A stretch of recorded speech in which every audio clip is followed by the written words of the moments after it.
All right, the question here makes a very specific claim on us here. The student wants to emphasize the fossil's significance. So they say it's a significant fossil. So, okay. So look, I'm going to really skim through these bullets here. I can tell, I'll just looking at them, that most of them are not even about the fossil. Pinnipeds, which include seals, sea lions, and walruses, live in and around water. Great, not about the fossil. Pinnipeds are descended not from sea animals, but from four-legged land-dwelling carnivores. Not about the fossil. Canadian paleobiologist, whatever, recently found a fossil with 4 legs, webbed toes, and the skull and teeth of a seal. Now, it's about the fossil, but I do notice that it's not really saying why it's significant, so that might not be enough.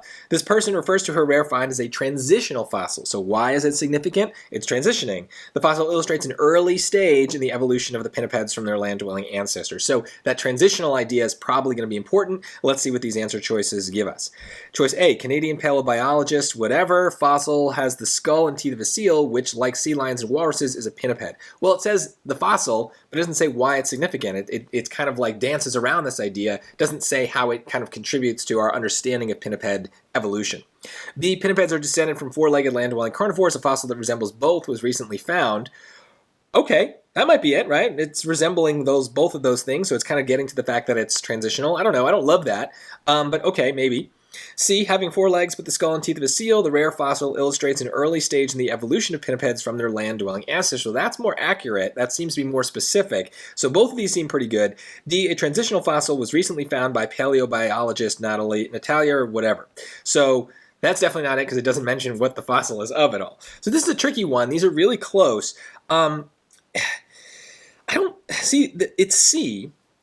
And I think this is such a great thing that the SAT did here. Very sneaky. I think C is very poorly worded. It's just bizarre. Having 4 legs but the skull and teeth of a seal, the rare fossil illustrates an early stage in the evolution of pinnipeds from their land-dwelling ancestors. More than most of these kind of questions, this answer feels like it doesn't make sense out of the context of whatever essay we would put this sentence in, right? Like it feels like it's missing stuff because obviously there's something kind of before it and after it which can make us not want to pick it. But remember, it's not about writing a longer essay. It's not about how you would kind of lead into some topic. It's about specifically providing the information that they want. And in this case, they say we just need to emphasize its significance.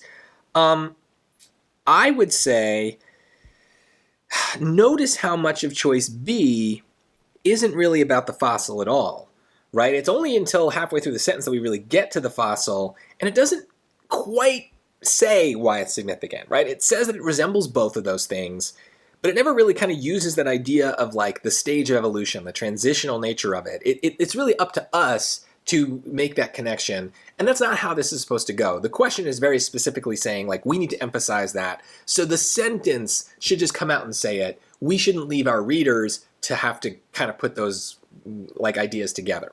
So C does, right? The rare fossil is an early stage in the evolution, right? And it does describe it in more detail, but it's specifically that it's hitting this idea that makes this the better choice. This is a tricky one, but as always, it comes down to the question. If you're ever unsure, go back to the question. There's probably something about the wording of the question that tells you which way we need to word the answer choices.